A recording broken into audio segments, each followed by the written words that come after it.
I'm Park Howell, and welcome to the Business of Story, where I consult, teach, coach, and speak on the applied science and bewitchery of brand and business storytelling, so that you can clarify your story to amplify your impact and simplify your life. I thought it was just a stupid picture of a pig in the ocean. But after hearing that story, I had to have it. Now I wasn't just buying a picture. I was buying a story. Story literally made the picture worth more money to me. That's what businesses are about. People buy brands. People buy stories much more than anything else. I work with a lot of big enterprise companies, but let's just say I always tell folks, drop the PowerPoint, close your laptops, start with your story. If you want people to get engaged and you want people to act, you have to tell them an emotionally powerful story. That's with great characters, it's with uncertain outcomes, and it's with high stakes and drama. All business strategy is a story.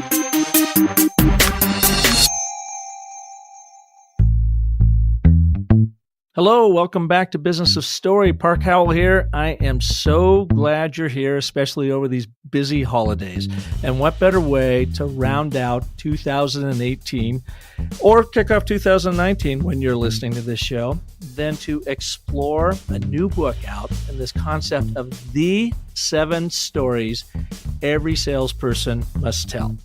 So, there's a lot that we cover on the show. We've got, 100 and almost 80 episodes in, and we've covered, it seems like, every juncture of storytelling and all the different kinds of stories you tell. And sometimes, even for me, it gets a bit overwhelming.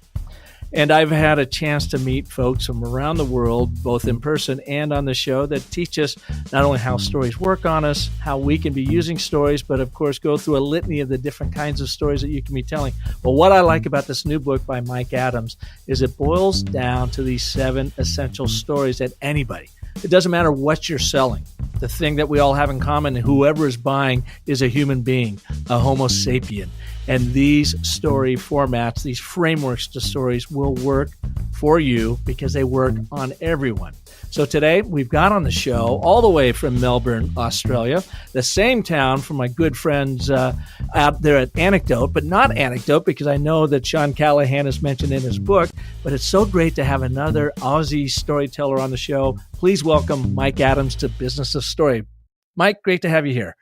Park, thank you very much for having me on your show. And in Melbourne, we don't just have the Anecdote guys. We have some very well-published storytelling authors out of this town. Oh, I know you do. My first exposure there, though, was through Sean and Mark and what they're doing there. And I do help. I work on some of the Anecdote projects out here. But when I saw your book and I started reading about your background, and I was so happy to see that you had connected with them and quoted Sean in the book. But I love the simplicity of your book and how you came about it. You were an electrical engineer and you have this idea or this insight into how electronics work and, the wiring and the connectivity and so forth. And you found parallels with how our brain works. So why don't you give our listeners your backstory, how you went from the engineering world into the storytelling world? Yeah, well, maybe to make sense of that, Park, I should say how I went from engineering to sales, which is also a pretty unlikely thing. And then why I wrote the book and how the brain wiring, if you like, the brain electrical wiring really interested me. So, I grew up in Tasmania, which is a little island to the south of Australia where we have Tasmanian devils, but they don't spin round and round like in the cartoons. So I'm just going to put that out there at the beginning because that's the next question I get asked usually. Yeah, and I studied engineering, electrical and mechanical engineering, and I got the dream job out of university, which was to work all around the world. I worked in China in the 1980s when everyone in China was still riding bicycles and wearing military uniforms, so that's a while ago, and in Indonesia and Malaysia. And then I got into working on particular type of software for the oil and gas industry. And in fact, one of the very early neural networks in the mid-90s. And then I got this call from my boss. He had a wonderful career opportunity for me. And if you've worked in big corporations, Park, you'll know that's code for the job no one else wants to do. They were sending you off to Alaska, was that? Well, they were sending, Siberia. They were sending me to Norway, which sounded pretty good. So now I'm getting even more suspicious, and then we want you to be a salesperson, and absolutely did not want to be a salesperson. In fact, I had a very negative view of selling at that point. But it was this balance between Norway and selling. And my wife was actually 8 months pregnant at the time, which should have meant no way. But we went and we had our second. And what year was this? This was 96. So we went to Stavanger in Norway in the fjords, and we had our second child there. And I started trying to be a salesperson as an engineer. And engineers have some very specific issues to get over to become salespeople. And I think I made all the mistakes. But are you being too analytical, too logical, and you had to actually tap into some emotion? There's a feature that engineers have in particular, which is we are really at our heart problem solvers. We love to solve problems. And in selling, we often think we're allowed to start solving the problem before the client allows us to. So we shoot too early with our solutions. A lot of salespeople have that problem as well. But anyway, I was really lucky. I happened to close the biggest deal in our division, in our worldwide division, from this little town, Stavanger in Norway, for a big multinational oil company. And it was pure accident, Parker. I met the right guy who decided he needed our software, and he got up on stage and presented our software to this global audience of data leaders that happened to be in Stavanger right then.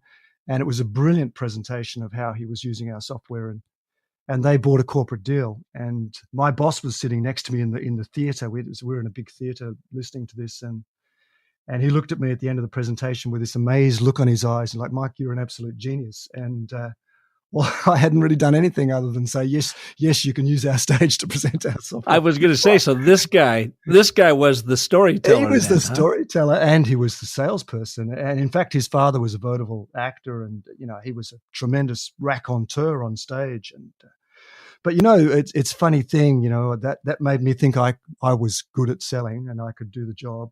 And fortunately, I was working for a company that provided good training and fabulous opportunity. And I ended up running sales teams myself throughout Europe and into Russia. But I think it's worth saying this moment was really fortuitous for you on two levels. Not only did you walk into a smoking big deal, the right guy at the right place at the right time. And so it, of course, makes you feel like a great salesperson. We've all been there when we've lucked out that way. But then you're gifted his own sales presentation to his team selling your product. So you, maybe for the first time, saw storytelling at work. Absolutely. And I started my own storytelling actually with drama. I started writing plays to present our software. These were things that went for like 50 minutes. And they absolutely... Had you ever written plays before? Nope. I'm an engineer, Park. Never written a play. But, so you just said, what the heck? I'm going to start writing plays to sell my engineers on software. Absolutely. And it worked brilliantly. It was a masterstroke because the audience, particularly presenting software to big audiences, we always do this feature, that feature in software. But in your big audience, there's, 80% of the audience don't really care about that feature, right? So how do you engage them? And I did this for a user group meeting that we had in Prague about a year later. We had 400 people, and I had 5 of my technical sales guys act out a scenario for 50 minutes. And it was absolutely, you had 400 people totally captivated. What you couldn't hear a pin drop. And then at the end of that, they were asking questions of the actors in the story, and the actors were staying in role and answering all these questions about how they use this new technology. And they just kept asking questions for nearly another hour. And these aren't paid actors. These are not professional actors. These are your engineers and sales guys. Yep, so correct. The story carried the day, the story format and how you play. That's great. It's amazing, isn't it? So that's back in probably 1997. And then I sort of was slowly starting to appreciate that the little anecdotes also work. And I think the first time I noticed that was when I moved to Russia. And that was about the year 2000. Yeah, we moved in 2000, just as Vladimir Putin was coming into power. And I had heard Schlumberger's story in Russia because they're pretty important. So I was working for Schlumberger. It's a massive oil and gas service firm. It's about a 30 billion US revenue company. And it was founded in 1929 in Alsace, which is in the border of Germany and France. So the correct pronunciation would be Schlumberger. It's a German name, but it's an anglicized Schlumberger. And two brothers, Conrad and Marcel, they were physicists, and they were experimenting with lowering electrodes into oil wells to see if they could measure the resistivity deep down in the ground in the what is resistivity? It's the resistivity. Yeah, sorry. Yeah, so they discovered that they could, and oil has a high resistivity, and water, which is what you normally find in an oil well, has low resistivity. And so that was a technique for telling the oil company where the oil is, and that's made a $30 billion industry, that one invention. But when they invented it, and this is typically the case when you have insight, and one of my 7 stories is the insight story, it's story number 5, you have this fabulous idea that your market needs to know about, and this idea is a $1 trillion idea really for the oil companies. But no one really wants to listen. Because they have their own way of doing things. Everyone thinks they know their business, right? So how do you get it across? And Schlumberger, and my answer now is tell an insight story, but Schlumberger found that the only place that really understood them was the Soviet Union. So they had their first success all through southern republics of the Soviet Union. But in 1938, Stalin nationalized them. In fact, it's a very grim story if you really read into this story. That was the time of the purges. And so they had all of their equipment stolen, essentially, and they were kicked out of the Soviet Union. But fortunately, they had already, by then, started to work in Texas. And so then the company went on to be probably one of the most successful, highly profitable companies that's existed. They've never, ever had a loss. But anyway, so I'm in Russia now, and I knew that story. I knew about the Soviet Union. And we had to decide, Schlumberger had to decide, do we go back into Russia when it opened back up again? Because that's, you're going to ask that question when you've had a bad history, right? And so the business case was taken to the CEO, and they basically said, how much money are you willing to risk? And he said 200 million in a very short response. And so they decided to essentially fund and sponsor invest in 2 of the newly privatized Russian oil companies. So the state oil company was just arbitrarily split into many oil companies. So they just picked 2 and said, we'll put Western technology into these 2 companies. And they doubled their production in 18 months at a time when the entire oil industry in Russia was still going down at a precipitous rate. So I told that story. I was in Russia, I had a sales team, and I was meeting clients, and I told that history of Schlumberger in Russia. And then I started hearing my other clients telling me that story. And I'm thinking, okay, this story's doing some work. So it connected, it's memorable, and it's something that they can use for themselves. The subtext of that story is this company is going to make you rich. And without explicitly saying that. Yeah, because you want to have your audience arrive at that for themselves. Yeah, this is a company that's persisting, that's been in business a long time, that's made a fortune, and they're going to make you rich. And all you had to do was tell the story. And that's not what salespeople usually do, Park. No. So when did you, we're talking late 1990s now, early 2000s. Early 2000s, yeah. When did you really see story working, or when did you start teaching it and making sure that your sales teams were using it? Yeah, then I had a series of experiences that are quite career unusual, Park.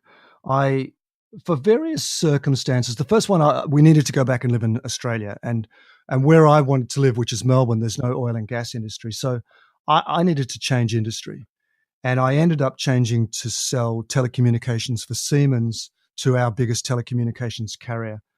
And I used to joke to my friends at that time that I was obviously perfect for the job, knowing nothing about telecommunications or my products and services or my customer, And but I did succeed there, but I think the thing that I really took note of was the story I told to get the job.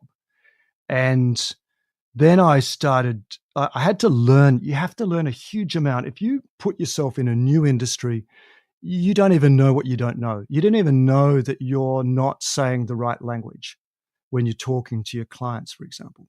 But in something like 8 to 10 months, you better have sold something or you don't have a job.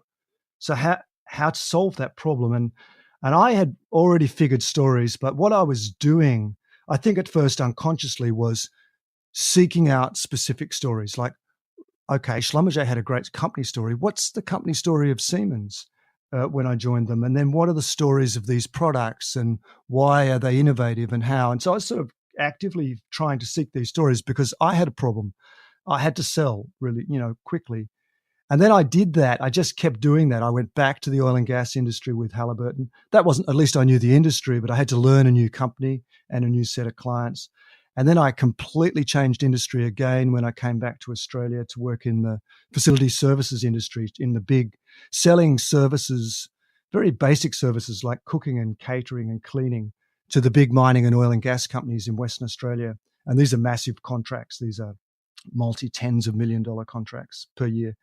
And so again, change industry, didn't know anything about it, collecting more stories. And then I did that 2 more times. And then I started my consulting business because by then I knew for sure that salespeople needed to learn how to find these stories and how to tell them. I didn't start off focusing only on storytelling. I tried to be a sort of a general sales trainer, which is difficult because you don't have a name in the business and why? And there's a lot of them out there. There's a lot out there. But more importantly, I discovered that there's a couple of reasons why it's more difficult to train salespeople than most other people, Park. It's to do with ego.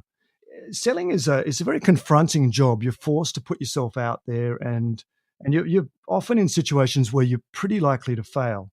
And like my story of when I was just lucky at the beginning, if you have that good fortune and you need to protect your ego, it's very understandable that you will make the assumption that you're good at your job and you don't need to learn something new. And there's this big middle cohort in sales organizations of people who have kind of found a way to sell, but they're not really that good at it. And or let's put it this way, more charitably, they're not very flexible. They're not that flexible if they have to sell in a different situation. And those people are really difficult to teach. It's easy to teach people who are new and know they need to learn. And paradoxically, it's easy to teach people who are actually very skilled because they also keep wanting to learn because they know that continuous learning is important. So sales training is difficult. But the other difficult aspect with sales training is salespeople really need to listen and take cues from their clients in their conversations. And if they're trying to apply some new technique that they haven't really practiced properly, almost certainly they go worse. It doesn't mean the technique was a bad technique. It was much better technique for them, but they're likely to fail because they stop listening to the client. And but storytelling doesn't fit. If you teach storytelling and you just say, look, okay, I know you're not sure this is going to work, but just try telling that story, but practice it first. That does work. They don't go backwards. In fact, they go dramatically forwards. So really it was the key for me to teach this first. Teach the sales guys how to tell their company's story, how to tell their personal story, and each of the 7 stories, which your listeners will die if I don't tell them what they are in a second because they're going like, what are these? I know, I was thinking that same thing. 7 stories, right? But, I've just told you a 10-minute version of my personal story. I would tell my personal story in a first face-to-face meeting with a potential buyer. Not if it's too big a group. Well, let's say I might tell it, but I wouldn't share. So a really important concept in 7 stories is that the selling process is not really about telling stories. It's about telling them so that you can receive a story, so you can get the other person's story. Because we're in this situation where we have this 2 big unknowns. Your client doesn't know your company and your business, and you don't know their company and their business. And by far the fastest way for them to know about you and you to know about them, and both have to happen, is to exchange stories. So probably my title should have been about exchanging stories, but no one would have bought the book.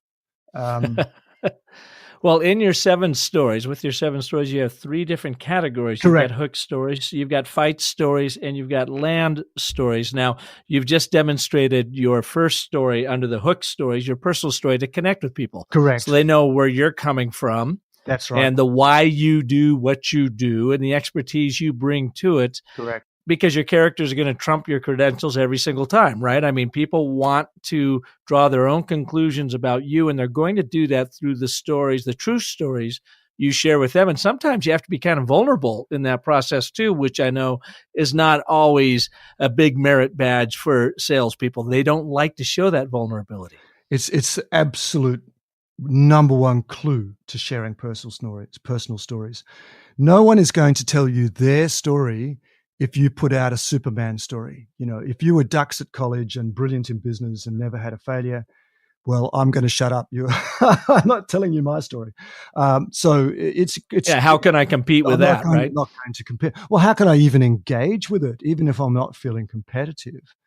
Mm-hmm. But the three parts of the book that you just mentioned, hook. I use a fishing analogy through the book. So you need to hook, you need to make a connection, and then you need to fight to win mind share, to differentiate why you and not someone else. And then you need to land the deal. And those are three problems. Those are the three fundamental problems of a salesperson. And this is the engineer again. You know, what problems are we trying to solve? Well, these are the three. We have to connect in some meaningful way with a potential buyer. Problem number one, that's a very difficult problem, actually. Problem number two, we have to win mind share. We have to actually change the mind of that client that was happily going some other way and get them to engage with us, to do business with us. And then problem number three, even if we've changed their mind and they feel like that would be a great idea, we have to get the deal signed. We have to get the contract signed. And the bigger the deal, and I've worked on really big deals, the harder that is and the more people are involved. And it's a really difficult problem. You know, and what's interesting about that analogy real quick is it really comes down to the 3-act structure story as well. Correct. It so is that hook, that connection story is setting the stage for that relationship. Absolutely. And then you get into the journey, the fight, the conflict, the contradiction of what's going on. And you have to share these insight and success stories as a brand would, to show here's what's changing in the marketplace and here's why we are your best solution in the stories you share. And then you have Act 3, the resolution of you land the deal, you close the deal. So you have perfect 3-act structure in your metaphor as well. That's right. And what it is it's the buyer's journey. And of course, it's the seller's journey. The salespeople have a journey as well. So there are 3 stories in the connection phase that you should tell. And one story that you should, 2 stories that you should ask, I'll say maybe matching story, which is, so if you tell your personal story, which is the story that basically says you can trust me and I'm an authority. When you tell that story and say, well, enough about me, Park, what about you? How come you're in podcasting about storytelling? Then you get their story and you get this exchange. I call that the start of a friendship. And some people poo-poo that idea, but I've made fantastic friends in business. And I go and meet clients that I had 4 industries back. I'm not even working in the industry, but we're still friends. And I'll see them if I happen to be in that town. And so this sharing of stories actually starts to create friendship. And if you think about it, you know the backstory of your friends and they know your story. It's kind of logical. But then the problem for salespeople is we're not that well trusted by our job title, no matter how much we try to hide it. So if you can tell the story, the personal story of the important other people in your company that your client will meet through the buying process, that's incredibly powerful. That's a priming for your client to trust them. And well, these are the key staff stories that you talk about in your book. So you've got it's a key staff. That might be, if you're a small company, that might be the story of your CEO, but it might be also the story of your deployment manager or your technical sales head, but someone that you know that your client needs to trust. We've got this fabulous guy, and you can pump them up. You don't need to make them vulnerable. That can be quite a heroic story. And if they have their technical people there, you can encourage those people to tell their story. And then there's the company story, and the company story, in my opinion, is critical for salespeople. Actually, it's critical for every customer-facing person. You need to be able to tell that as a narrative, just like I told the narrative of Schlumberger. Now, I was taking my time in that story. You can cut these stories down. But those are the 3 hook stories, and they start the story exchange. And that's critical. That company creation story, is that the same as an origin story that you hear that called? Yes. Where did it come from? Why does it do what it does beyond just selling me something? How come your company succeeded? Why didn't it fail? Because most companies fail. So what was the turning point of your company that you suddenly realized it was going to work? Mm-hmm. And what was the near-death experience? I've yet to find a company, Park, and I work with some very prosaic industries. Let me tell you, their company stories are all fascinating. It's really interesting, but their company facts are all boring and they all sound the same. We're the number one in this and that, and we're based in this company and all of that, right? So their facts are all boring and uninteresting, and don't persuade. And their stories are all unique, fascinating, highly persuasive. Isn't that interesting? That near-death experience is you're so right on. I was going to say so dead on there, because our brains love that stuff. It's like, how did you get yourself in a hole? And more importantly, how did you get yourself out of that hole? I don't know if you've ever heard National Public Radio here from America and its podcast, How I Built This, but it is a fabulous collection. It's been running now for 3 years. Guy Raz is the host of it, and they talk to a lot of big brands. It used to be just North American brands, but now they're touching brands around the world. And, Sir Richard Branson being on it. And they're wonderful examples of business storytelling, especially as the company creation story goes on. Well, really all three of these, because you first get to hear about the owner and their own personal backstory. Then you typically hear about key staff within their company coming and going. And then when they tell the creation story, there's always a near-death experience, if not a couple of them, and how they marshaled on and got through it. So for listeners out there, if you want to get a sense of how to tell these hook stories, that's one particular podcast I'd send you to. Yeah, I'm going to check that one out, Park. That's fantastic. And I think, and you bring up an important point, because when I'm helping salespeople find these stories and practice them, I separate them out as 3 stories, but we commonly do merge them, because you might tell your personal story. Then part of your personal story, obviously, is when you joined your company. So you can tell a combo company personal story, and that often makes more sense. So this is not like you tell them one at a time, but you prepare these stories to use them tactically. So let me ask you, Mike, I'm going to put you on the spot here. Tell us your company story or origin story around Growth in Focus, the company that you currently work with and co-founded to help bring storytelling into the sales world. Right. So my company story is really my story, because I'm the founder and chief person of this company. I have some staff, but so that's the simplest situation, because by telling my personal story, but focusing. So I told you when I was telling you my personal story, and I was trying to actually explain how I learnt about storytelling. Now, that's not quite the message I would put across to, let's say, a CEO who was thinking of hiring me to help his sales team. That my story, then I'm going to focus on, I will tell the story about how I fell into selling as an engineer, because that's like luck. And I'll talk a bit about luck, because you mentioned Richard Branson. I want to come back to that. But then I'm going to explain changing industry and having to find a technique as a technical engineer, and then sort of failing and having trouble working out how to change salespeople because of their particular issues, which, if you remember, I did tell you about. And then I'll say, and that's why our company is like it is now. So I'll pick out the aspects of my personal story and I will also tell them that I've managed very large sales teams, more than 100 sales teams all over the world. And I'll put that into the story so that it's not a claim that I know what I'm talking about when it comes to managing sales teams, but it's just part of my story. Mm-hmm. So it's really a way of, it's like a different lens onto my personal story is actually my company story, because we're not a big company that has lots of staff, and I like telling how we went to the Soviet Union and then Texas and all those things. So for really small companies, the founder's story is sort of the company story. Okay, so does that make sense? It certainly does, and we've covered now then the hook stories, or the stories that connect, that start building those friendships and trust. Without the trust, you have nothing, right?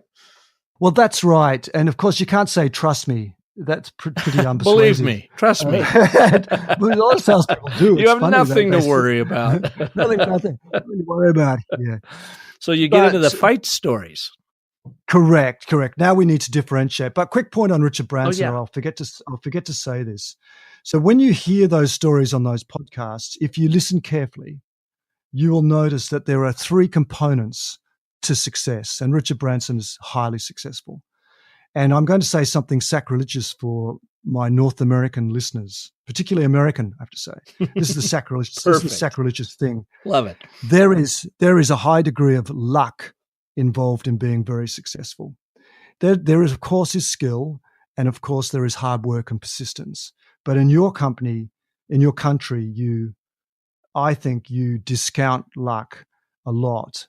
And putting good fortune into your story really makes the story work. You know, when I told you that I was just lucky that my client got up and presented my products and services, I was really lucky. Man, if that hadn't happened, I'd probably be an engineer now. I wouldn't have had this career, and I wouldn't have learnt all of these techniques. And just by acknowledging good fortune and bad fortune in our stories, they come alive.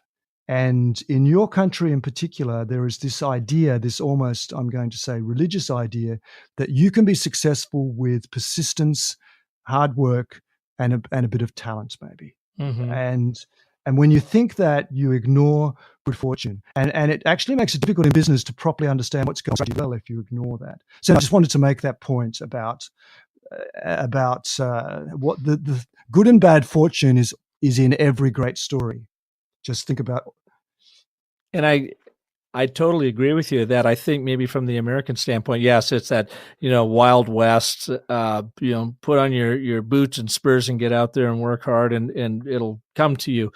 But the thing about good fortune, I find is number one, you have to be in the game. So you have to be working hard. You have to already be there. But number two, and maybe even more importantly, or maybe not even more importantly, but equally as important, is you have to be observant. You have to be aware of what's going on. And when the universe delivers you that good fortune, that you have to be connected enough and dialed in enough and skilled enough to recognize it for what it is, connect the dots and go, oh my goodness, look at this. I'm now being leveled up, but you have to be in the game in order to do that. And you have to be observant of what's happening around you to take advantage of that luck. Because how many times does luck skim right off someone's head because they just weren't paying attention or didn't realize? Okay, well done, Park. You've just given a United States answer. And here's a comment from the rest of the world. And awesome. You need to be lucky if you want to be Richard Branson. Richard Branson's first hit was Tubular Bells, because the guy wanted to use his studio, and Richard said yes, because he had no business when he built a music studio to found Virgin Records. Tubular Bells is the most quirky, unbelievable hit you could name in the last 50 years. If you're telling me that's not luck, blind luck, you're not understanding the process. So you just gave me the perfect North American philosophical answer around success. And I'm here to tell you that there is also just luck if you want to be really successful. Blind luck. Just blind luck. That's great. Well, you know what? I'm going to share that wisdom in your part of the world coming up in the 1st of March, because I'm kicking off keynote speaking at the social media conference in Sky City in Auckland, New Zealand on March 1 and March 2. So if any of our listeners down under are around there, be sure to come out and we can talk about this a little bit more. And then, Mike, I'll be up in Melbourne after that as well. We'll be putting on a workshop up there, yet to be scheduled, but would love to connect with you so that we can talk more about storytelling from your viewpoint and our viewpoint, because that's what it's all about, is mixing all of our worlds well, your together. listeners still need to know what the other story numbers. So let's get. I know. So I got my plug in. Let's move on to fight stories to differentiate. Yeah, right. So this is the way I think about this. So now we need to change the mind of our future client. And I categorize the selling situation, and this is really a business situation as well, in 2 ways. Either I have successful clients like the client I'm meeting now, who I can talk about and I can tell their success story, or I don't. And if I don't, I'm in a startup situation. But that doesn't necessarily mean I'm in a small company that's an entrepreneurial startup. I might be in a big corporation with a brand new product or a brand new territory, but I'm in pure business development. And I can't tell a success story because it won't resonate with my future client. So I have to tell an insight story. And the insight story is the story that that teaches your future client how you learnt about something about their market and their business that they need to know about, but they don't appreciate. And when you tell that as a story, rather than just challenge them with the facts of this insight, they will learn the way you learned. The hero of that story, by the way, Park, I should maybe make this point now. The distinguishing feature of each of the 7 stories is they have a different hero. So the hero of your personal story is you, and the hero of the key staff story is that key person. The company story is often the founder, but company stories are the only story type where it's sometimes sort of the company. The hero of the insight story, I call it the researcher's story. It's the person that made that discovery that your new client needs to know about. And I'll quickly tell an example, which is a classic in the industry. And I think Sean told this story in his book as well. But it's such a good example of an insight story. It's the story of Barry Marshall in Perth in 1982, a master's student actually looking for his project. And he was told by his professor to kind of go away and talk to this guy down in the basement, Robin Warren, who had this ridiculous idea that stomach ulcers were caused by a bacteria and not stress, which was the prevailing wisdom back then. And in fact, it was thought that bacteria couldn't live in the stomach, in the acidic environment of the stomach. So anyway, Marshall published a paper, and it wasn't accepted, and so then he thought, right, well, he took an endoscopy of his own stomach, drank an infected patient's bacteria, gave himself stomach ulcers, and then cured himself with the antibacterium for that bacteria, H. pylori. And that paper was published, Spark, and that story went like wildfire through the medical and medical research establishment, and Marshall and Warren won the Nobel Prize in 2004. It's a good example of an inside story, but it's extreme. You've got this idea that no one wants to hear about, and they still with you, Park? Mm-hmm. Yeah. Yep. Yeah. So how to prove this idea? How to even get your future client to listen, because they're just pushing back. No, that won't work. That's impossible. Well, you tell them the story about how you got there, and and the researcher's story is not just I'm battling to figure out how to solve this problem, and I failed and eureka, I discovered it. That's a classic researcher story, and science is full of fabulous ones. But also, how did I persuade people to even understand this? Albert Einstein wrote 4 of the most significant papers in physics in the year 1905, and he was in his early 20s, completely unknown, and no one picked them up. The E equals MC squared, no one would have known, except Niels Bohr happened to read his paper and started persuading. So the story about how you got your idea out there is also a story, and sometimes it's the more important story. So that's the researcher's story, and entrepreneurs have to have that story. And then there's the success story. And I think most people know that they should tell a case study, but a case study is not a success story. The classic marketing case study is the 3-part. Here's my client in this terrible mess. Here's what we did. Here's us riding into battle to fix it for them. And here's how great things are for my client now. And aren't we wonderful? Which is the subtext of the 3-part case study. And I have to tell you that your future client doesn't really resonate with that, because yes, okay, you guys are geniuses, but what was the true story? The success story is, well, it's the least number of steps, because I'm trying to get salespeople to get these down to a couple of minutes. It's 6 steps, which is as short as I can get Joseph Campbell's hero's journey. because you need the hero's journey for the success story. The other 6 stories are really the story of one character, and you can tell them in 3 or 4 parts. I teach 4 parts, but you need to introduce your company as the guide in the success story. So you're going to need 6 parts minimum. And I know Donald Miller teaches 7, and Joseph Campbell wrote 17 and all the rest of it. But if you can do 6, I think you'll succeed. So the first step is your successful client who is like your future client in some way, the person you're telling the story to. So they can relate to them as the antagonist in the story. But start the story in their non-problematic state. Tell me about their business before they hit the challenge, right? Now, and tell me about them personally, the person. So and you don't have to name them specifically. Look, Wendy, she's a CIO in a company like yours. They're also in telecommunications. They built their company and you start telling about their company, almost like just the start of their company story. Yeah. And then you introduce... And starting them in their ordinary world, like Campbell would in the hero's journey. Ordinary world. Then they've got this challenge, this issue, and that issue is going to resonate with the person you're talking with. And then they meet your company, and your company is the guide, the master. So you put that in the story. How did they meet you? Was that a tender? Did you meet them early? How did you meet them? And then you're going to give them a plan, right? So that plan is the way for them to get out of the problem.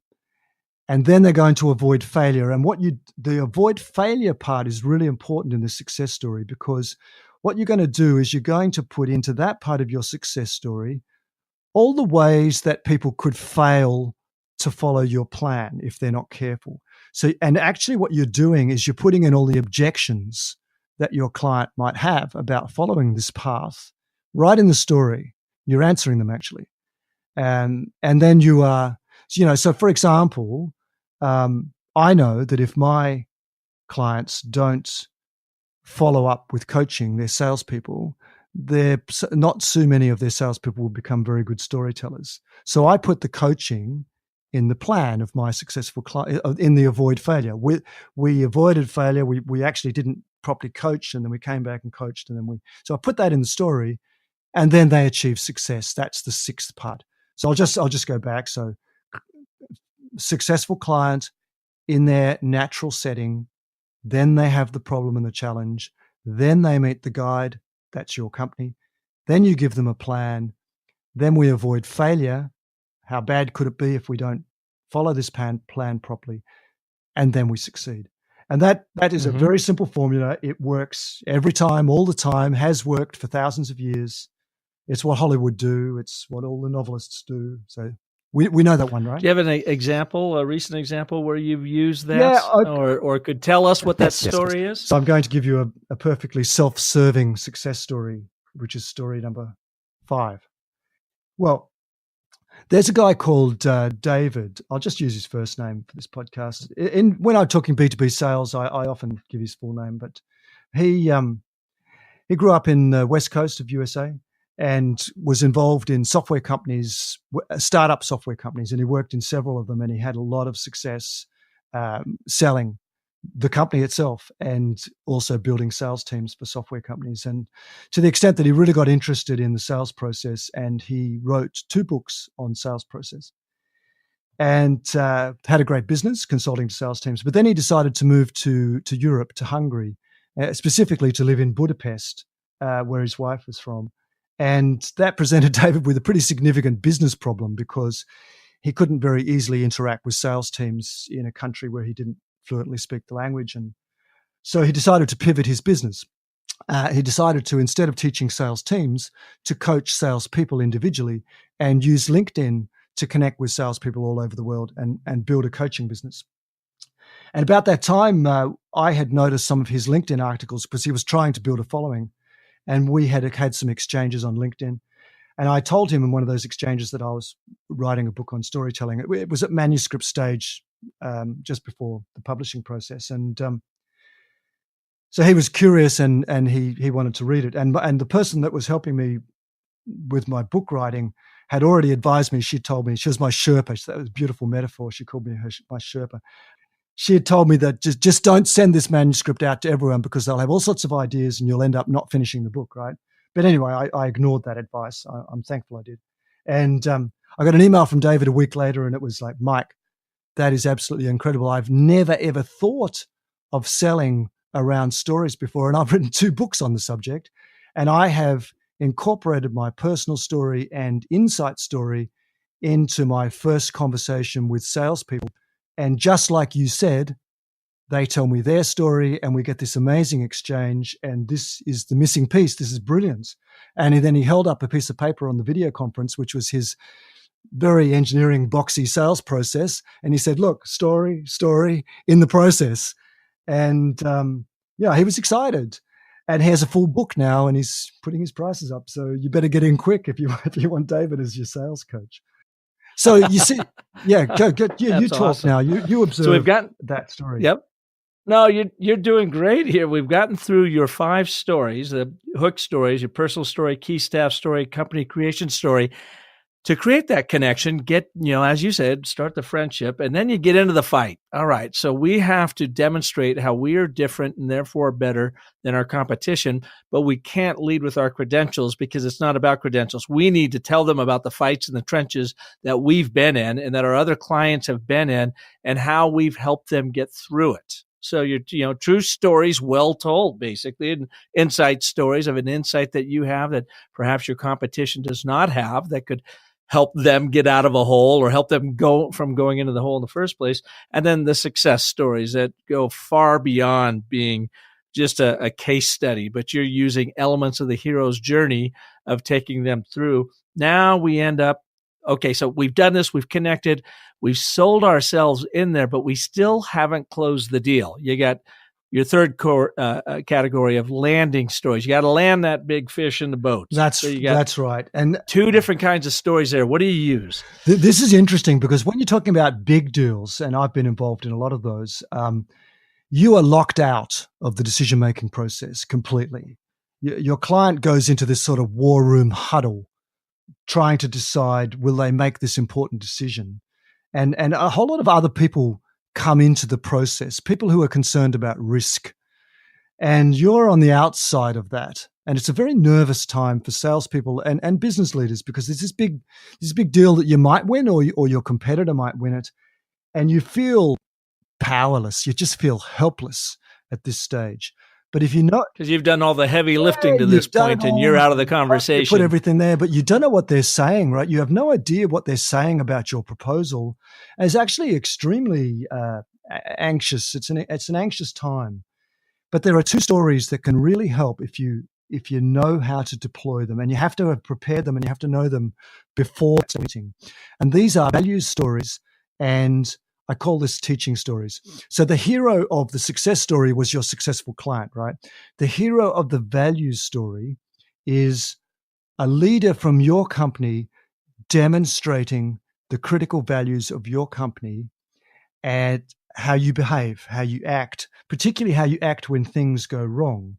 So what would your company be like after we sign the deal and something goes wrong? Will you make sure it works, or will you be litigious and bring in your lawyers, or will you let it fail? I mean, how will you behave, for example, right? So I'll give you an example. This is the value story. These stories are incredibly persuasive at a subconscious level, and I'll explain how they work in that decision meeting in a minute. So I happened to be in my country CEO's office in Melbourne back in the mid-2000s when the CEO, Albert, I was talking to him, took a call. And you can kind of tell when the call's serious. Like most calls are lighthearted. This one was serious. He put the phone down. He said, Mike, this is in Siemens. Siemens is a massive conglomerate. He said, Mike, we're delivering critical components for an electricity cable that's joining Tasmania to the mainland of Australia. It's got to go 400 kilometers under the ocean. And the ship that was bringing 6 of the transformers, inverter transformers from Germany to Australia, hit a storm in the Southern Ocean, broke its rudder, and all 6 transformers have been smashed beyond repair. And that's an 18-month build time. And so, like Albert's take, that was someone from the government wanting to know the latest on what's happening. And he told me, he said, the Siemens board had an emergency meeting and they weren't discussing who do we litigate. They were discussing how do we make 6 transformers in record time. And they delivered them in record time and the whole project hit its delivery milestone. Yeah, that's saying something about the firm, isn't it? I mean, this is to the point that they're no longer buying your product or service. They're buying you and the values, the beliefs and values that you have to make sure that you're going to help them be successful even in the darkest times. And it's always the case, actually. They're not just buying the product and service, and they're not just looking at the price. And so you think, okay, well, how can I use that story? Because I still can't get into that meeting. But here's the thing. If you've told that story to one or two people who are in that meeting, typically your sponsor, usually there's someone in that meeting who's been through the process with you and, they understand you. If you've told that story and at some point in that meeting, someone says, look, can we trust these guys? What happens if it goes wrong? That person is not going to tell the story, but their tone of voice is going to go, we're talking about this Siemens we're talking about here, right? And so their conviction that, no, this is the right company. Maybe it's not the right price. Maybe I'm not sure about whether that's exactly the right technology, but this is the right company. That will carry the way. It's hugely persuasive. And then what about your seventh story, teaching stories? Yeah. So if you think about this situation, your client is usually buying that product and service for the first time. They've never bought it before, but you have sold it many times, typically. So you know what things go wrong for them in that decision meeting. You know the sorts of objections that people are likely to raise. You know that there can be difficult people and that the whole decision-making process can go wrong if you don't help your sponsor. And if you've connected properly, even though maybe technically it's supposed to be communication-free, if you've connected properly, your sponsor will tell you what's going wrong because they're your friend. And you will be able to teach them how to sell. So we have an old saying in sales, and I was unable to find out the origin of this saying. But the saying is, you need to teach your client how to buy. So you need to teach them what they should be buying. But you also need to teach them how to sell because they need to sell the idea internally to get the funds to buy that thing. So I'm going to just say what this story was instead of tell the story because I'd like to talk about our brains and prediction. So I often tell a story about a deal that I thought was lost, but an older salesperson encouraged me to go and talk one-on-one with a very difficult person in the deal that eventually I realized they didn't understand the problem and won the deal because I persuaded them without them losing face in a stakeholder kind of meeting. So that's an example of a teaching story, a sales manager's story to say, why don't you go and talk to that person on their own, which you could tell your sponsor, take that difficult person aside and take them through the process.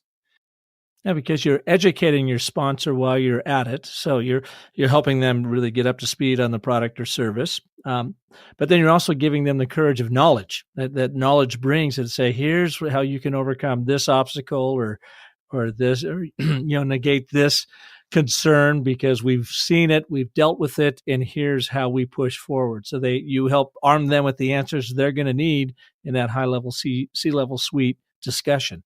Yes. That's right. So that's the 7 stories. And each of those stories has a character. You, the person, your key staff, the founder of your company or the company, your researcher who discovered the insight, your successful client, your leader that demonstrated the values of your company. That was the Siemens board in my example. And the sales manager who knows how to get a difficult deal across the line. That's the teaching story.